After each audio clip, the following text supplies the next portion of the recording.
Saya teringat seorang filsuf mengatakan, Ibnu Rashid, kalau ingin menguasai orang bodoh, bungkuslah kebatilan dengan agama. Bungkuslah kebatilan dengan agama. Catatan itu.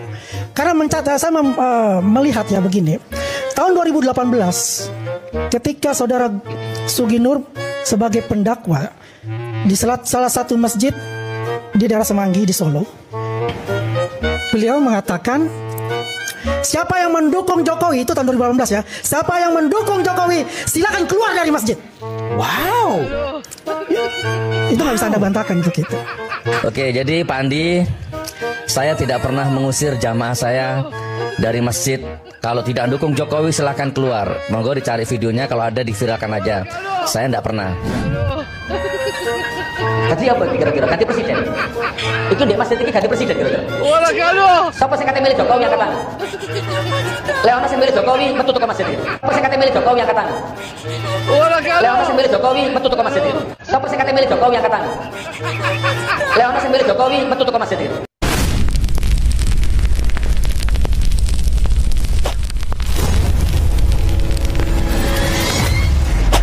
Assalamualaikum warahmatullahi wabarakatuh, teman-teman. Kembali lagi di channel Maret 27, tempat di mana kebenaran tak hanya disuarakan, tapi dibongkar habis-habisan.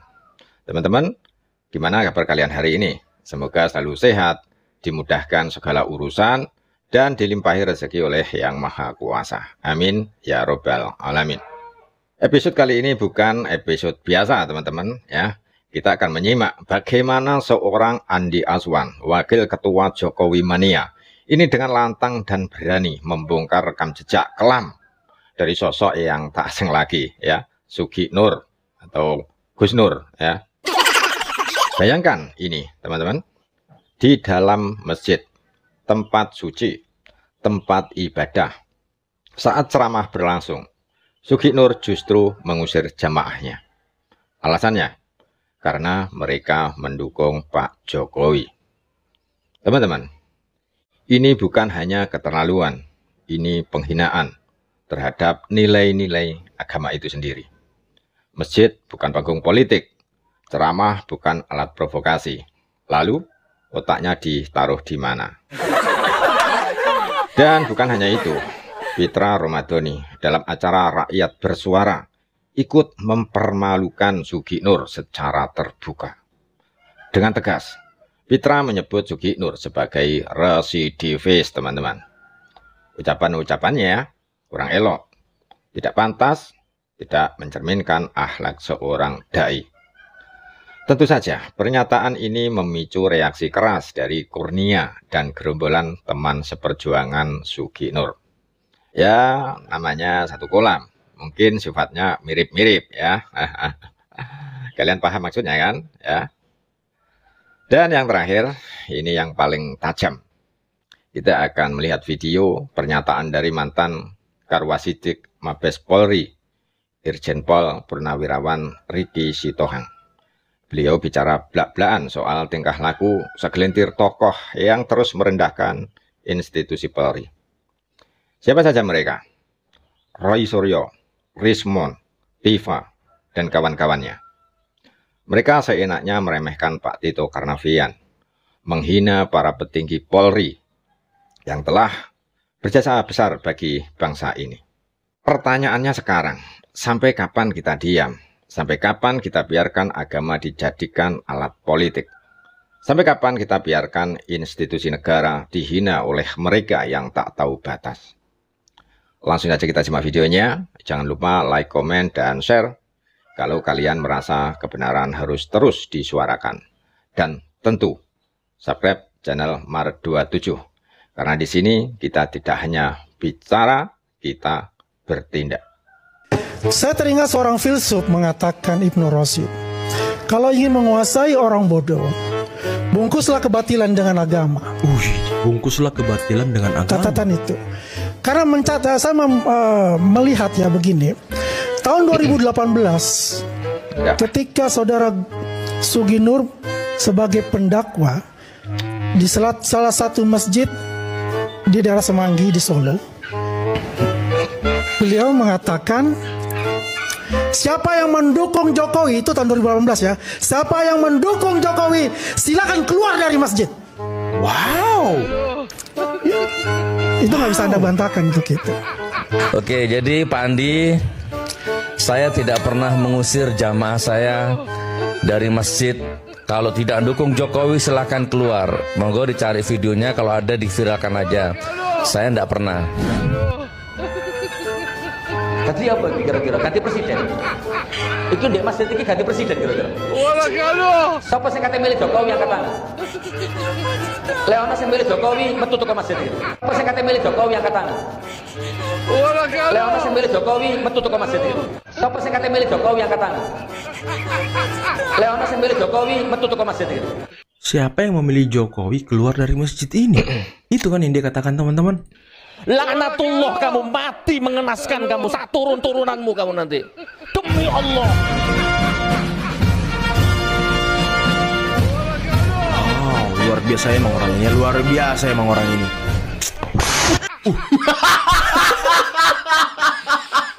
Bohong otaknya. Mohon maaf Pak Gus Nur Izin.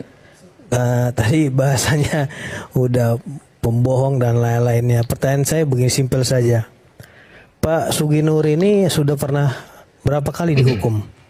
2 kali. 2 kali. Kalau dalam konteks hukum itu namanya residivis.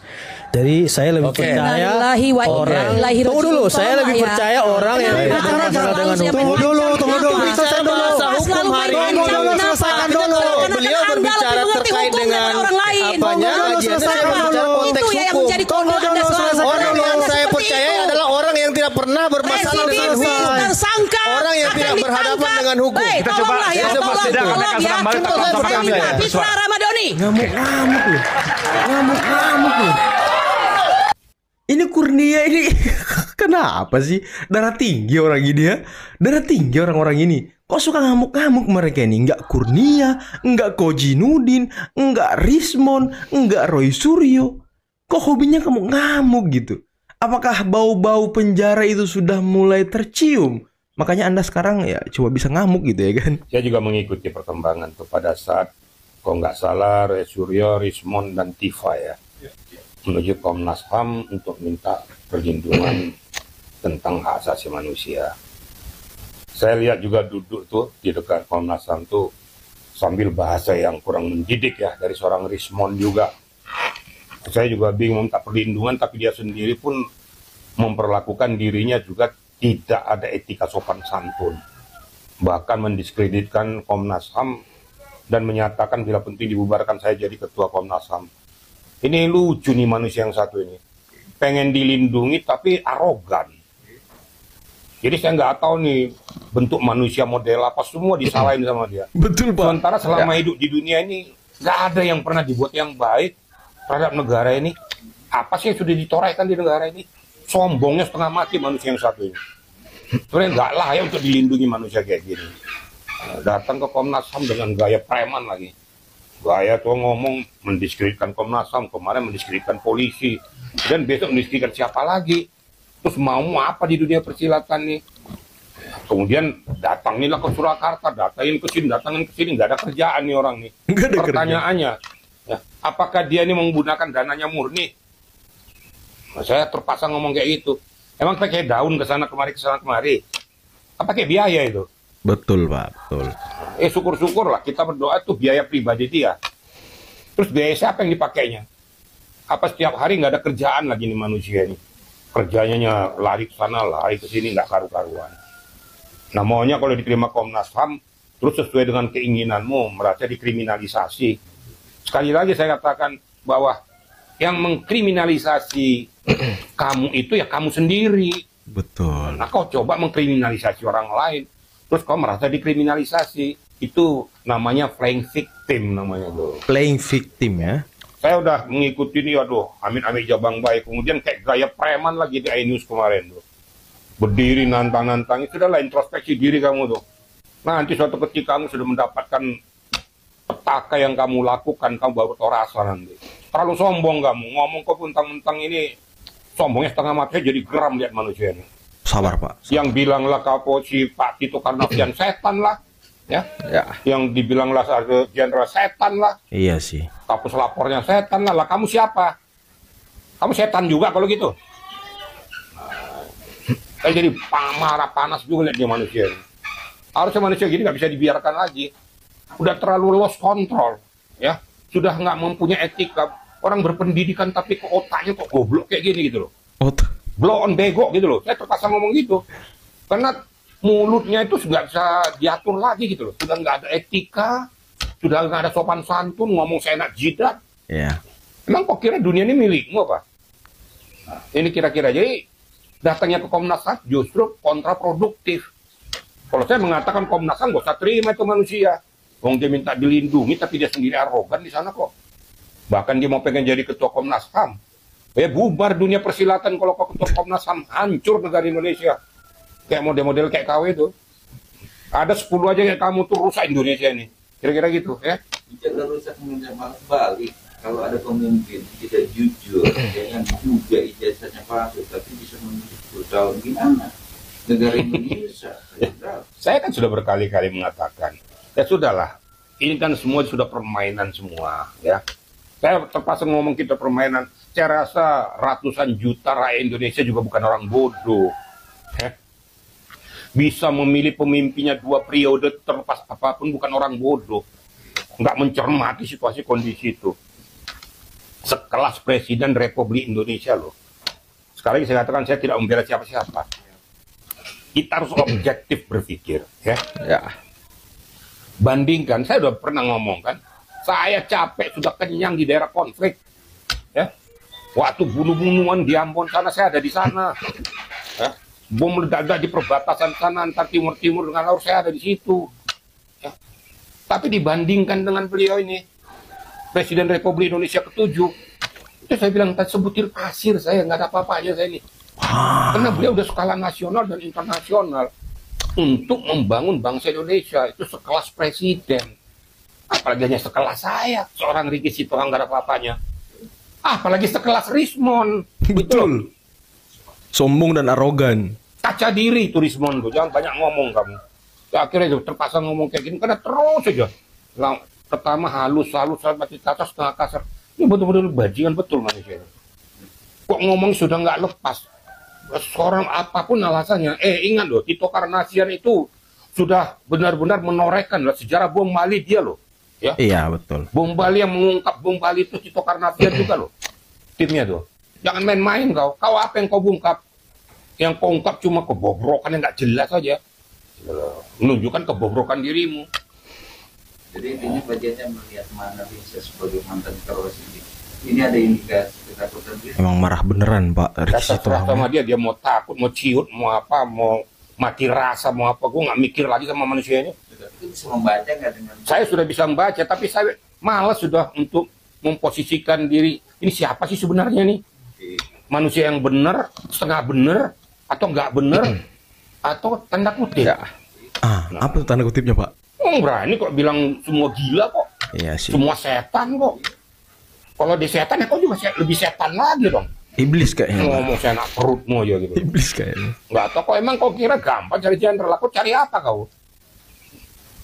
Dari mulai lahir kok ke dunia sampai sekarang ini. Sudah apa yang kau buat untuk Indonesia ini? Hanya membuat porak-poranda ya. Ngomong selangit terus. Itu kira-kira kenapa apa? Saya biasanya ngomong masih terukur. Tapi kali ini melihat dia tuh gaya dan lagaknya tuh loh, sombong bener gitu loh. Itu kira-kira ya. Dengan kegagahan atau dengan spontanitas Pak yang membahas soal ijazah. Kesal beneran nih Pak Ricky Sitohang loh. Perbedaan. Kemarin masih slow ngomongnya Bapak ini. Sekarang udah marah-marah loh. Agak preman lah kasarnya kan begitu. Loh, mau bahasanya juga bahasa preman kok. Kan pertanyaan saya kan cuma satu. Lah kau bilang Tito Karnavian setan. Itu mantan Kapolri bintang 4 loh tuh. Betul. Dia tuh ikut mengungkapkan bom Bali loh, ya, menyelesaikan bom Bali yang jadi Bali sana. Lah, kau bilang setan. Lah terus kau tuh setan nggak kira-kira? Balikin lagi gitu loh. Ngomong setan. Waduh. Kalau Pak Ricky Sitohang sudah marah-marah seperti itu teman-teman, aduh, berarti memang kayak kelakuan gerombolan itu emang udah di luar batas gitu. Dan lagi nih, orang ini nih, si ibu-ibu ini nih, ngapain lagi dia nih? Ngapain lagi dia di Polda Metro, bawa-bawa pentungan, bawa-bawa toa, ngapain lagi? Emang suka bikin ribut, suka bikin kacau orang-orang ini. Iya, bapaknya di mana? Ya. Ini kan gua ke sana berarti bukan. Bukan, kita belok ke kiri kan? Iya. Bapak ini loh. Bapak ini. Nggak berkutik Pak polisinya loh. Nggak berkutik loh. Emang yang bisa ngelawan mereka-mereka ini ya cuma Bang Firdaus Oyobo. Seperti ketika tampil di mana, di Garuda TV saat Bang Firdaus menghadapi Roy Suryo. Roy Suryo kan nggak banyak ngomong tuh, ya kan? Tumben dia tuh nggak banyak ngomong, dibabat habis sama Bang Firdaus. Nah ini perempuan-perempuan ini, ibu-ibu ini, aduh suruh pulang aja lah, ngapain juga deh di sini nih. Aduh tapi kasihan polisinya loh, nggak bisa dan nggak sanggup menenangkan ibu-ibu ini loh. Nah ngapain mereka ini?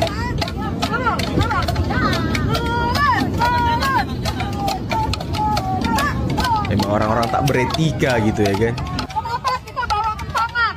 Kenapa kita bawa kentongan? Artinya Indonesia SOS. Sekarang coba ini mungkin ini dalam sejarah ya. Mana pernah ada aksi di dalam rumahnya polisi? Aduh, ini rombongan apa sih ini? Karena ada ketidakadilan, karena polisi berpihak. Kenapa selalu menyerang orang-orang baik, tetapi tidak pernah. Urat malu ini orang-orang ini udah putus kali ya. Wes, Abraham Samad di Polda Metro. Waduh, ini gentle nih, datang ketika diundang. Nggak kayak Roy Suryo, Rismon, siapa lagi, Tifa gitu kan, nggak ada yang mau datang. Si siapa lagi di Sentana-Sentana itu nggak ada yang mau datang. Oh, Abraham Samad laki dia. Wih, keren banget. Wih, Ewa kok Abraham Samad. Gufron. LBH. Gufron mana Gufron? Oh enggak, tapi enggak ada. Ada sini biar.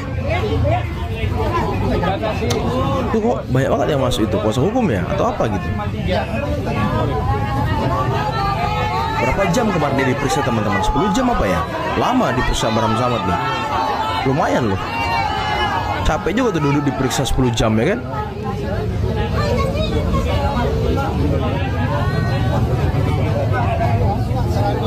Wih, tapi gentle lah Abraham Samad. Pak Prabowo Subianto itu selalu ingin menegaskan, berdiri di atas semua orang, berdiri di atas semua kelompok, dan ingin merangkul semua orang yang sudah dinilai berjasa untuk kepentingan bangsa dan negara.